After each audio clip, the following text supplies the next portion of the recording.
You may have seen the viral YouTube video of the Ford F-150 being drug across a field by an electric Lordstown Endurance. Today we'll look into the physics behind why the Lordstown Endurance came out on top. According to the information that Lordstown provided on the video, the Ford was a 2019 F-150 Lariat. They didn't tell us the engine size. I'm going to assume it was their 2.7 EcoBoost. That is typically mated with their 10-speed transmission, and the video said in small print that it was in 4-low, which would agree with the fact that 4x4 Sport was written on the side.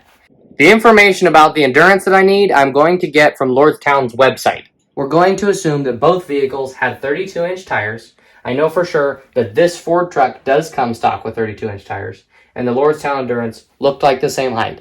The Lordstown Endurance might have had slightly thicker tread on there, but we're not going to take that into account. We're also going to assume that traction coefficient of both vehicles on the wet grass was 0.3, and that there was no traction control or limited slip differentials or lockers on in either vehicle during the fight.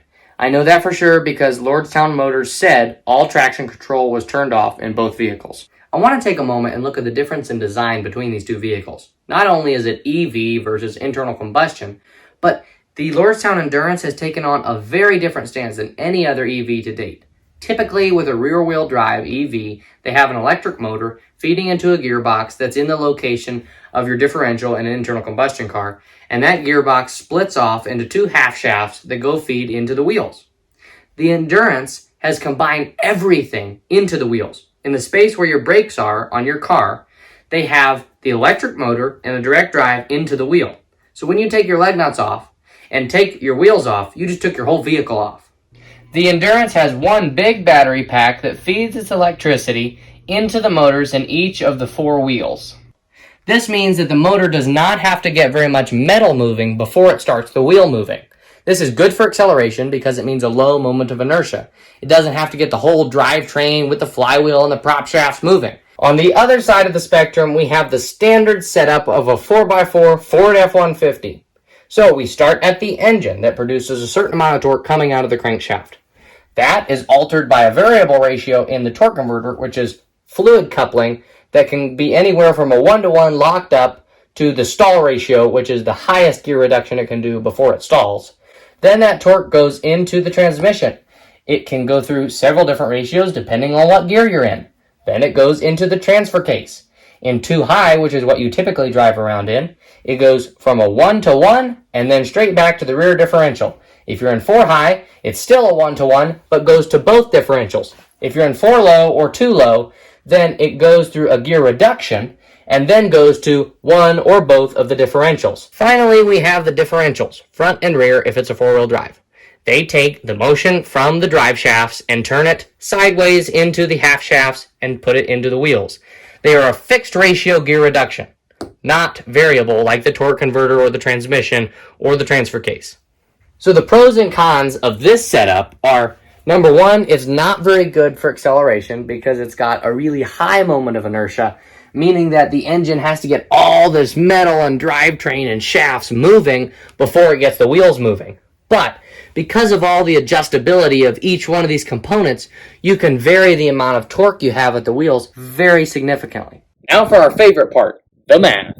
First, we'll calculate how much force is hitting the road from the wheels of these two trucks. For the Endurance, that calculation is going to be pretty simple because on their website, they tell us how much torque is hitting the road at their wheels, 4,400 pound-feet. We simply divide the amount of wheel torque by the radius of the wheel, which, assuming the 32-inch tire, would be 1.333 feet. So we divide 4,400 pound-feet by 1.333 feet and get 3,300 pounds. So we have 3,300 pounds of force hitting the road. I'm going to say it's 100% efficiency, so minus 0%. Now let's get back to calculating the F-150's wheel force. The 2.7 EcoBoost has a max torque of 400 pound-feet, but I'm assuming we're unable to get all the way up to max torque RPM, so we're going to say we have 350 pound-feet of torque coming out of the crankshaft. Next, we'll multiply the crankshaft torque by the first gear reduction, which in this case is the torque converter, which is at a 1.25 ratio.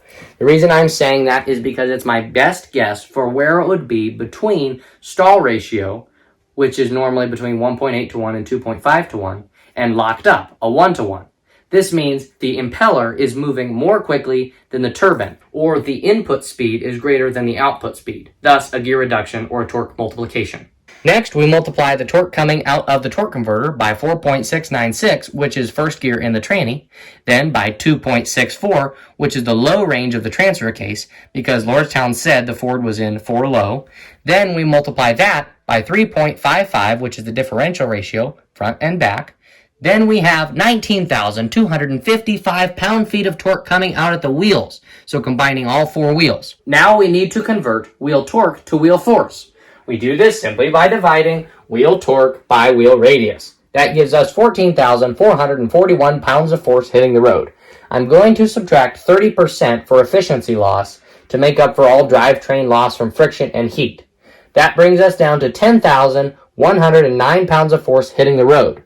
That is significantly more than the measly 3,300 pounds of force that the Endurance had hitting the road. Torque had nothing to do with the reason why the Lordstown Endurance beat the Ford F-150, because the Ford had 3 times the wheel torque, or more accurately, wheel force.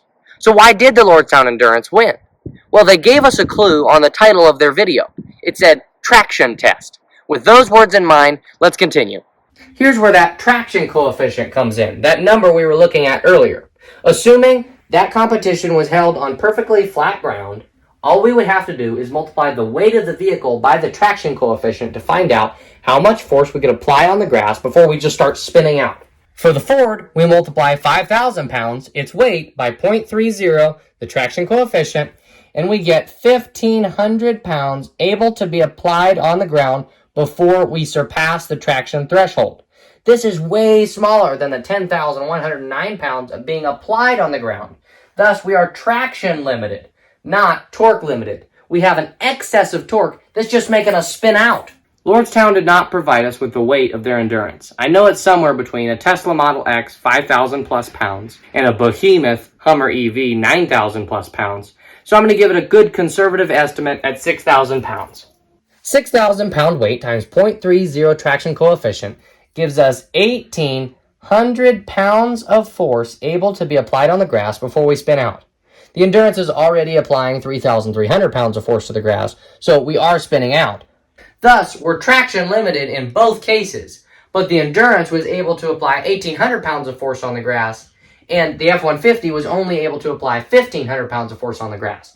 So the Lordstown Endurance beat the Ford F-150 for the unceremonious reason of being heavier.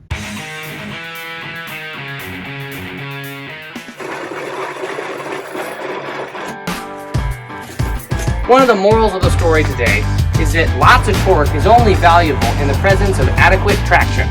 Thanks for watching.